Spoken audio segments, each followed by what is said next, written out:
السلام علیکم، میرا نام ہے جویریہ عدیل اور آپ دیکھ رہے ہیں تختی آن لائن۔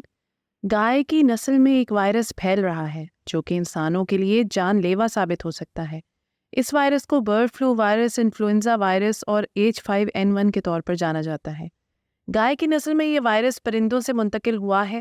ہمارے لیے یہ وائرس اس لیے خطرہ ہے کیونکہ اس وائرس کے گائے کی نسل پر کوئی مضر اثرات مرتب نہیں ہوتے اور یہ وائرس آرام سے ایک گائے میں رہائش پذیر رہتا ہے۔ لیکن جب یہ وائرس گائے سے انسان میں منتقل ہوتا ہے تو اس کے لیے جان لیوا ثابت ہو سکتا ہے۔ گائے کی نسل میں یہ وائرس پرندوں سے منتقل ہو رہا ہے۔ سائنسدانوں کا کہنا ہے کہ فی الحال H5N1 وائرس کے انسانوں میں منتقل ہونے کے امکانات بہت کم ہیں، لیکن اس وقت ہمارے پاس اس وائرس کو تلاش کرنے اور ٹیسٹ کرنے کی سہولیات انتہائی محدود ہیں، اس لیے یہ بات خطرے کی گھنٹی بجا رہی ہے۔ ریسرچرز اس بات سے پریشان ہیں کہ امریکہ میں برڈ فلو کے متعلق نہ تو ضرورت کے مطابق ڈیٹا اکٹھا کیا جا رہا ہے اور نہ ہی اتنے کیسز رپورٹ ہو رہے ہیں جتنے موجود ہو سکتے ہیں۔ یہی وجہ ہے کہ اگر یہ وائرس ایک ہی دم سے پھیلتا ہے تو اسے کنٹرول کر پانا بہت مشکل ہو جائے گا۔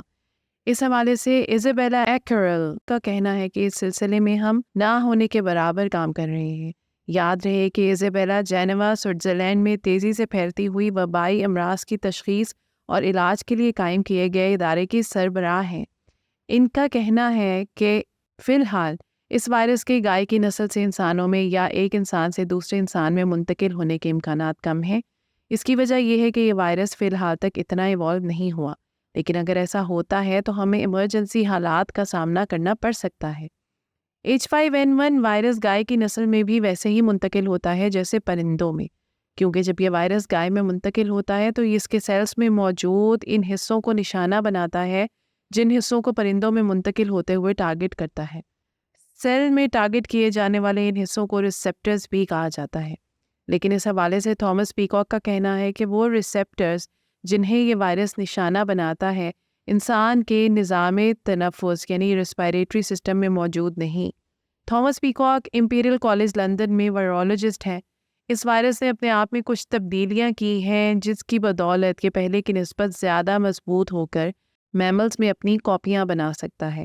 اس حوالے سے پیکاک کا کہنا ہے کہ اس وائرس میں ہونے والی میوٹیشن اس کے پوری دنیا میں پھیلنے کی وجہ بن سکتی ہے، مگر اسے اپنے آپ کو انسانوں میں منتقل ہونے کے قابل بنانے کے لیے ابھی مزید میوٹیشن کی ضرورت ہے۔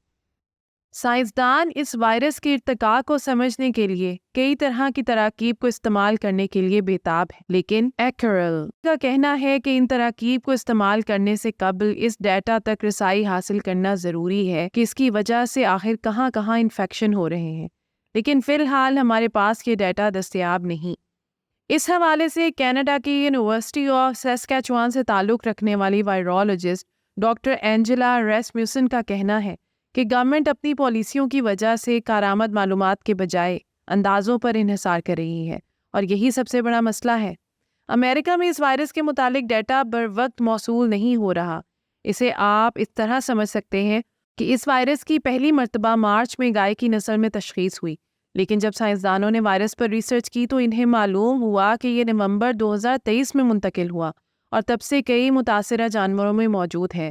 اس حوالے سے سین ڈیاگو کی یونیورسٹی آف کیلیفورنیا میں موجود بائیولوجسٹ جوناتھن پیکر کا کہنا ہے کہ اس وائرس کی تشخیص میں اس قدر تاخیر یہ بات واضح کرتی ہے کہ صحت کے متعلقہ مسائل کی تشخیص کرنے والا نظام سست روی کا شکار ہے۔ دوسری طرف امریکہ کے زرعی شعبے میں عوامی معاملات کے ماہر شائلو ویئر جوناتھن پیکر کی اس بات سے متفق نہیں ہیں اور ان کے مطابق یہ واقعہ جانوروں کی صحت کے متعلق قائم کیے گئے نظام کی کامیابی کو واضح کرتا ہے۔ ان کا کہنا ہے کہ مارچ میں ہونے والی یہ تشخیص اس بات کا ثبوت ہے کہ ہمارے ہاں صحت کا نظام تیزی سے پھیلتی ہوئی بیماریوں کو ان کی ابتدائی سٹیجز میں ہی ڈھونڈ نکالنے کی صلاحیت رکھتا ہے۔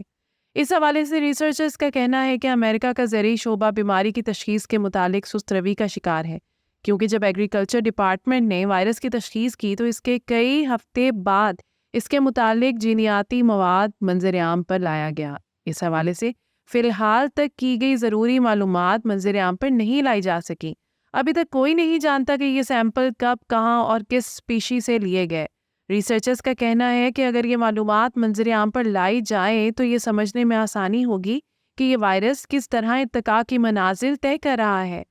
اس کے ساتھ ساتھ ہم یہ بھی جان سکیں گے کہ یہ جانوروں کے ایک جھنڈ میں کتنی تیزی سے ایک سے دوسرے جانور میں منتقل ہو رہا ہے۔ اس حوالے سے پیکاک کا کہنا ہے کہ فی الحال زیادہ معلومات شیئر نہیں کی جا رہی اور جو معلومات شیئر کی جا رہی ہے وہ بھی سست روی کا شکار ہیں۔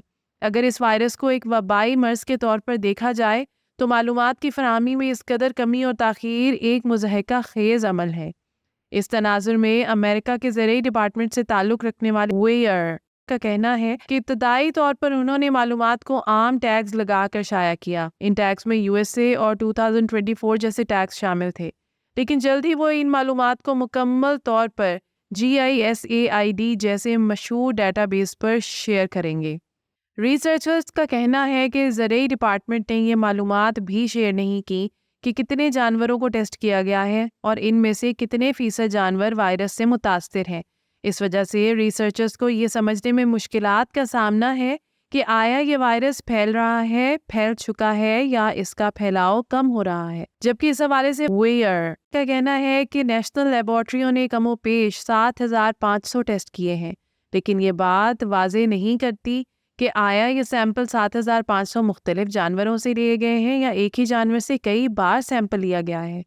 24 اپریل کو امریکہ کے زراعت کے شعبے کی طرف سے ایک سٹیٹمنٹ جاری کی گئی جس میں کہا گیا کہ وہ گائیں جو دودھ دیتی ہیں جب انہیں ایک اسٹیٹ سے دوسری اسٹیٹ میں منتقل کیا جائے تو اس سے پہلے ان کی ٹیسٹنگ کی جائے۔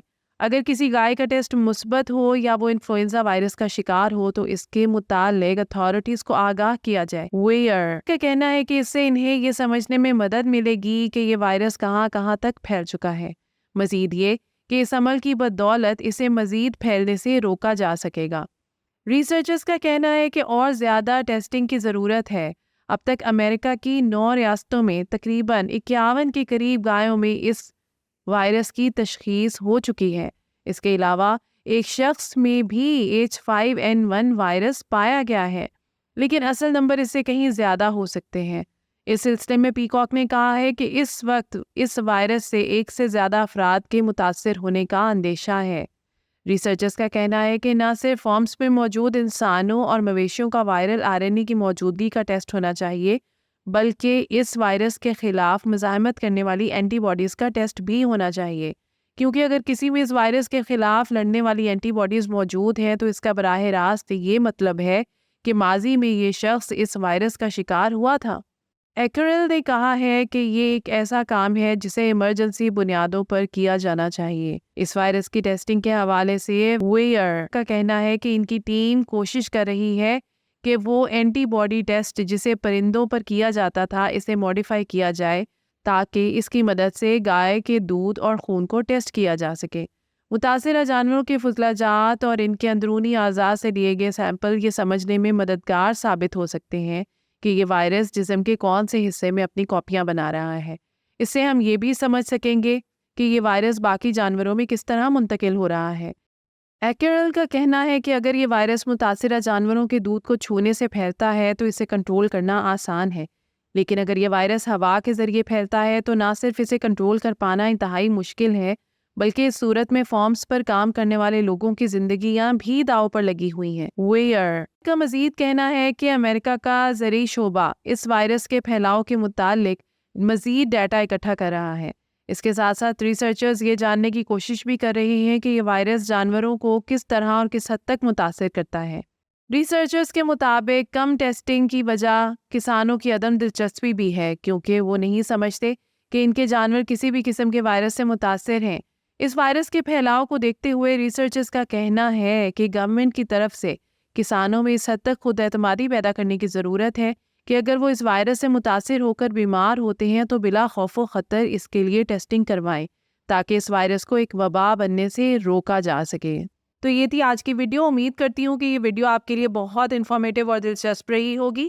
آپ سے گزارش ہے کہ ویڈیو کو لائک کریں اور ایسی ہی مزید دلچسپ، انفارمیٹیو اور ایجوکیشنل ویڈیوز کے لیے ہمارے چینل تختی آن لائن کو سبسکرائب کر کے بیل آئیکن کو بھی لازمی پریس کر لیں۔ شکریہ۔